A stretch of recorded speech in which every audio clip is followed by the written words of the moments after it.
clock's ticking on the Titan. I need eyes on board before she's lost forever to the deep blue. Now, there's a number of variables at play. We don't know who attacked them or if they'll be back. Can't afford any surprises. I'll make room for any survivors.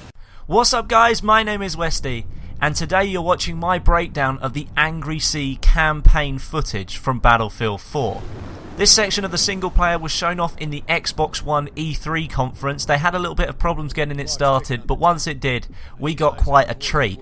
There's some brilliant visuals in here and some little tidbits that could be included in the multiplayer as well, but this got me hyped even more for the single player. So let's dive right into this. I'll make room for any survivors. Take cover! So we jump straight into the action. It looks like we're in the bowels of the big Titan aircraft carrier, and it looks like we're fighting our way out against all these enemies. But what we're really interested in is the gun he's holding, and that's a AK5. Equipped on top of the shotgun, he's actually got a red dot sight, and you'll notice that there's a toggleable zoom sight that's on the right hand side. It looks like a little handle poking off the right hand side of his gun. That can actually flip across and then magnify the zoom of the red dot sight. So the guy that's actually playing the demo here is obviously giving us a little bit of a cinematic view. He's trying to show off all the new lighting, and I have to say they've done an amazing job here. This is in the bowels of the ship, and the shadow quality, the lighting effects, the water glistening off people's faces, it does look very, very good.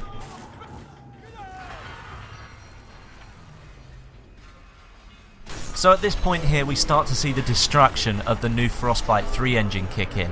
So we actually see the whole aircraft carrier appear to split in two. Now that's some pretty intense graphical quality right there. Something that we might not see so heavily in the multiplayer because obviously they have to accommodate for other things in the multiplayer. But just showing the graphical prowess of this new Frostbite engine, it looks pretty damn awesome.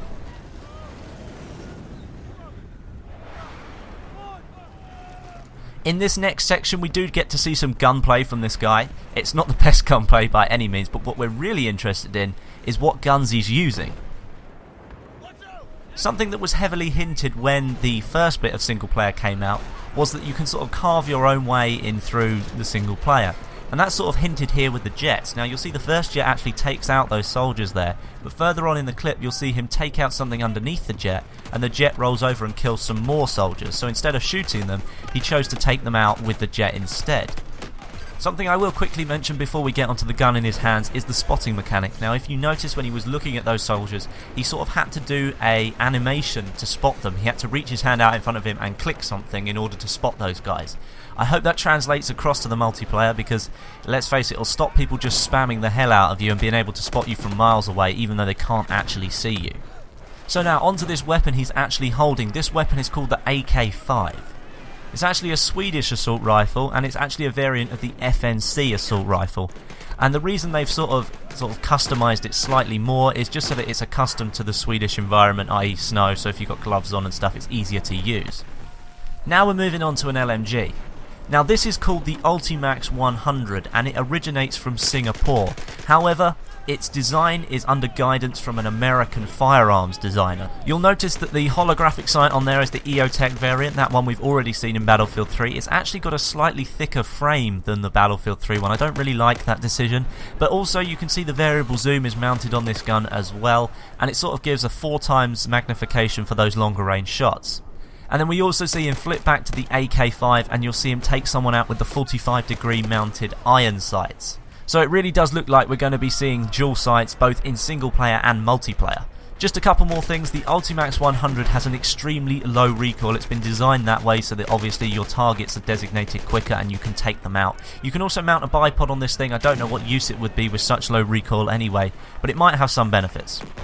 I don't know if you've noticed, but along the way there's been a lot of water on glass effect on the screen, and that's something that looks really cool. It looks like the graphical effects are really taking hold here, and the particle effects as well, with explosions and sort of rubble hitting each other. They've really stepped it up to the next level with the Frostbite 3 engine. Okay, so now it's time to see some naval warfare, albeit brief, we still do get to see some here. So they're going to be using attack boats here, and they've stolen a Chinese one. Obviously these are American soldiers, but you can tell it's the Chinese attack boat by the star on the side of it.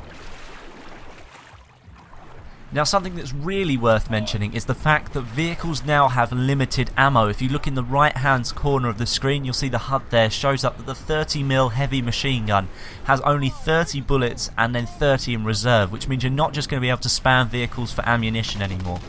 I don't know how this will translate across into multiplayer, but I'm going to assume that you'll have to go back to some sort of ammunition point or your deployment or a spawn point for the vehicles in order to replenish ammo.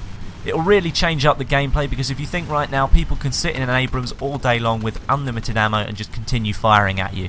It means that perhaps choke points will now be freed and stuff like that. We're going to see a different type of gameplay here.